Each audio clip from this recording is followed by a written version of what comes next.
secretario de la Presidencia, el doctor Gustavo Yalc. Gustavo, gusto de verlo. ¿Cómo está? Buenos días. Buenos días, Rodolfo, igualmente. Gracias por la invitación. No, por favor, esté en su casa. Bien. A ver, los diarios, todos los privados y los públicos, nos dicen que hoy es 14 de septiembre. Estamos a 16 días de conmemorar el primer aniversario del 30 de septiembre.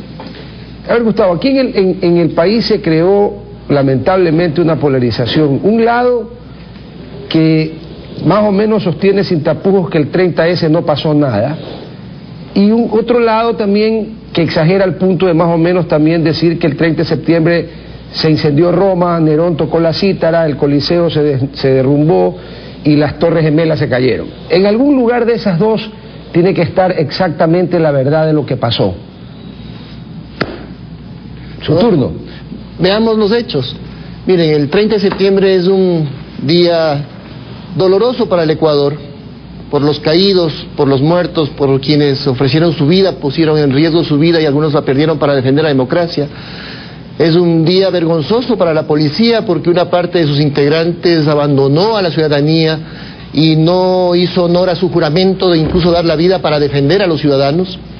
Es un día de mucho heroísmo también, sobre todo de todo un pueblo que con su voluntad defendió la democracia, heroísmo y profesionalismo de las Fuerzas Armadas que fieles a la Constitución defendieron la democracia, y de grupos policiales que sin ser parte de esos sublevados, siendo parte de la policía, cumplieron con su trabajo y con su deber, más allá de cualquier mecanismo de desinformación que se dio haciendo pensar a algunos de buena fe que la ley de servicio público eventualmente les podía afectar, cosa que no era cierto y que se informaba sobre aquello, pero que también había soterradamente toda una campaña de desinformación con fines justamente muy claros que buscaban, una, impedir la depuración institucional dentro de la policía. La ley no era el problema, sino un proceso de depuración disciplinario, de transparencia, y también con vinculaciones políticas que claramente estaban orientadas a una desestabilización democrática. Y, Rodolfo, ¿por qué?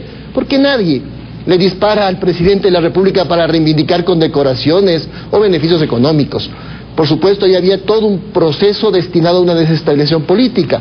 Además, Rodolfo, en sociología política latinoamericana, el solo hecho de que se levante en paro una fuerza armada constituye en sí mismo un proceso de desestabilización y de golpe de Estado. Esto lo dicen todos los doctrinarios de la ciencia política latinoamericana. Esos son los hechos objetivos. Claro, pero el último punto al que usted hace alusión, Gustavo, se refiere, en mi criterio, por supuesto puede estar totalmente equivocado, más bien se refiere a las Fuerzas Armadas, porque le cito un ejemplo vecino. Hace unas 20 años puede ser, si no recuerdo mal, el equivalente de lo que aquí es la Policía Civil Nacional, que en el Perú, que creo que se llama la Guardia Civil o algo así, se alzó. Ahí era una reivindicación salarial. Y Fujimori, si no recuerdo mal, fue el que la reprimió, le envió los tanques, el ejército no tenía nada que ver con el tema, y ahí terminó el asunto. Pero hay cosas claras en lo que usted ha señalado. La primera pregunta, entonces, con su análisis, el 30 de septiembre no se pudo haber evitado, pudo haber cambiado de fecha. Le explico por qué. El 29 la Asamblea debatió la ley, ¿no es cierto? Y se insistió en unos puntos del veto, en otros no se insistió, entre ellos el de esa ley. Y al día siguiente, al amanecer del día siguiente, la policía, y en eso concuerdo 1000% con usted, violando groseramente no solo la ley, la Constitución, sino el juramento profesional, se amotinó, se encuarteló y dejó a los ciudadanos a merced del AMPA.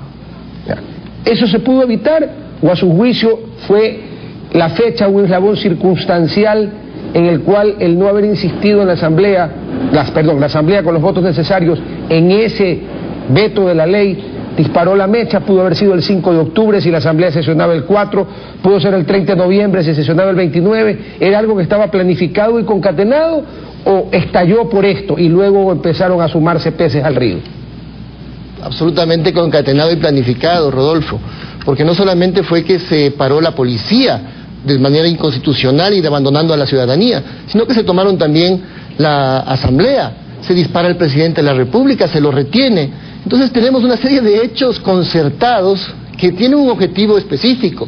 Si la ley fuese solamente el objetivo de ese paro, la información que se dio era suficiente, pero había toda una campaña de desinformación. Entonces la pregunta es, ¿Por qué había toda una campaña de desinformación? ¿Por qué se tomaron también la Asamblea Nacional? ¿Por qué se le dispara al presidente de la República? Insisto, nadie reivindica sus derechos disparándole al presidente de la República. Entonces no se trata de un hecho inocente, aislado de una campaña que buscaba reivindicar unos derechos policiales, sino claramente un objetivo de desestabilización política, utilizando entre otros el pretexto de la ley, que no ha cambiado nada de sus planteamientos y que todo el mundo reconoce ahora todos los beneficios que inclusive para la policía tiene la aplicación de esa ley. Ya, con esta lectura y avanzando con la exposición que usted nos hace, entonces aquí estaríamos hablando de un golpe de Estado concertado, pero la pregunta es ¿con quiénes? Bien, ahí hay varias fuerzas que se unen. El proceso de cambio que vive el país afecta sin duda a aquellos que quieren mantener ciertos poderes fácticos en su poder y para beneficio propio. Esto es, y se manifiesta en varios aspectos. Uno, dentro de la policía hay todo un proceso de fortalecimiento institucional, sin duda logístico, de dotación de herramientas modernas de trabajo, de fortalecimiento de unidades de inteligencia, pero también hay un proceso de depuración interna, fundamental para que tengamos una buena policía, que no es solamente el hecho de que cuente con los mejores elementos de trabajo, sino también con elemento humano que cumpla con su deber. Entonces ese proceso sin duda también rompe espacios de poder interno, eso es lo que estaba ocurriendo, no de toda la policía, pero de ciertas estructuras, en particular aquellas violatorias de derechos humanos, o que podrían tener incluso conexiones con la delincuencia organizada. Está esa delincuencia organizada, ese crimen organizado que tiene como objetivo tomarse justamente ciertas estructuras institucionales para poder poner al Estado a su servicio. Y por lo tanto también tiene estructuras de conexión política. Todo aquello se confabula, utiliza ciertas herramientas de desinformación como el tema de la ley, pero su objetivo final es frenar un proceso de cambio dentro del país. No un tema de la ley, sino frenar el proceso de transformación política del Ecuador. A ver, Gustavo, pero separemos tres escenarios. Uno es el escenario del simple motín policial porque me quitaron como es las medallas y el ascenso y eso tenía un cierto valor. Escenario 1.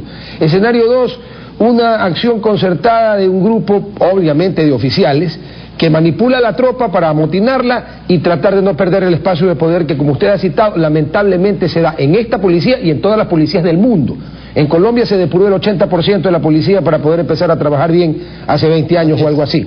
Y el tercer escenario, el que usted nos ha planteado, implica una intervención planificada, pensada y probablemente, según de lo que se desprendería de sus palabras, la autoría intelectual del tema vinculada a grupos políticos, pero haga de Diógenes, ilumíneme con las lámparas. Pero Rodolfo, por supuesto que si triunfaba ese golpe o si el presidente de la República tenía éxito el atentado contra su vida, por supuesto que hubieran salido a la luz todos esos grupos, pero por supuesto al no tener éxito se mantienen en las sombras, esperando nuevas oportunidades sin duda. Fíjese lo absurdo del análisis de muchas personas, incluso de acciones demenciales como lo ocurrido el 30 de septiembre, de ahora acusar al presidente de la República de delitos de lesa humanidad.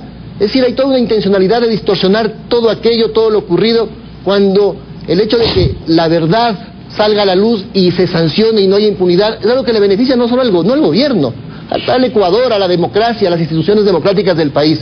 Pero ahora parece que es el presidente de la República quien ha cometido delitos, e incluso en esa denuncia presentada en la Fiscalía, Rodolfo, hay hechos tan absurdos como mencionar que el presidente ha llegado al hospital de la policía y luego ha salido a la Universidad Técnica Equinoccial, que queda más o menos a 500 metros del hospital de la policía, ha tenido reuniones con el rector de la Universidad Técnica Equinoccial, ha regresado al hospital a esperar a ser rescatado. Entonces también esos análisis muestran claramente cómo la absurda oposición busca distorsionar todos los hechos ocurridos el 30 de septiembre. Por supuesto, ha pasado casi un año, Rodolfo, las investigaciones sin duda no son sencillas, un año después no se ha esclarecido completamente todo esto, pero hay un trabajo pendiente de la Fiscalía y de la Comisión Judicial de afianzar todas las investigaciones para que no solamente estén ciertos autores materiales de los hechos ocurridos el 30 de septiembre enjuiciados, sino que también se descubra toda esa trama en la cual hay muchos más responsables sin duda. Gustavo, por último, porque ya mismo en máster me cortan, así, me talan, me podan. Uno de los diarios de Guayaquil dice que el coronel Lucio Gutiérrez, expresidente de la República, será investigado por el 30S. El expresidente Nelson Gutiérrez y Stalin López, abogado del coronel César Carrión, también serán investigados por la sublevación policial del 30 de septiembre. Y la vinculación del coronel Gutiérrez es de que en Miami, porque estaba fuera del país en esa fecha, hizo una declaración en un foro diciendo que cuando desaparezcan Chávez y Correa desaparecerá el socialismo del siglo XXI. ¿Cuál es el vínculo con lo del 30 de septiembre? Bueno, mira, hay unas afirmaciones que se dieron en los días anteriores al 30 de septiembre de personas que parece que tenían una bolita mágica para predecir el futuro. Empezaron a hacer afirmaciones de esa naturaleza. Que la Fiscalía lo investigue, Rodolfo. Igualmente el mismo día un político afirmaba que el presidente tendría que salir del poder, que le habían quitado los juguetes a la policía, etcétera, a las 7 de la mañana. Minutos después, una hora después, había toda esta revuelta. Sí, había personas que sin duda conocían de todo esto y ojalá las investigaciones puedan determinar objetivamente todos estos hechos graves que ocurrieron en el país, porque incluso algunos políticos tienen vinculaciones con ciertas organizaciones delincuenciales que a su vez estaban interesadas en que no continúe la lucha contra la delincuencia. Es decir, la lucha contra la delincuencia que ha emprendido este gobierno también le afecta a ciertos niveles de la oposición política. Gustavo, yo concuerdo 100% con usted en un punto fundamental. Aquí, al final del partido, se tiene que saber la verdad. ¿Qué fue lo que pasó y quiénes estuvieron involucrados en lo que pasó y los grados de responsabilidad de cada uno? Porque su última afirmación de que hay grupos políticos vinculados a la delincuencia organizada es terriblemente preocupante. No sería el primer país de América Latina, por desgracia, en el que esto se ha dado y eso no se puede permitir. Por más óptica política distinta que podamos tener, eso no se puede permitir. Así es, Rodolfo. Por eso la lucha contra la inseguridad tiene y debe ser una causa nacional. No solamente un compromiso de este gobierno, sino una causa nacional que involucra a todas las instituciones del Estado. Así es, porque cuando uno lo asaltan y le pegan un tiro, no le preguntan de qué partido es, lo matan nomás. Gustavo, como siempre, un placer verlo. Muchísimas gracias.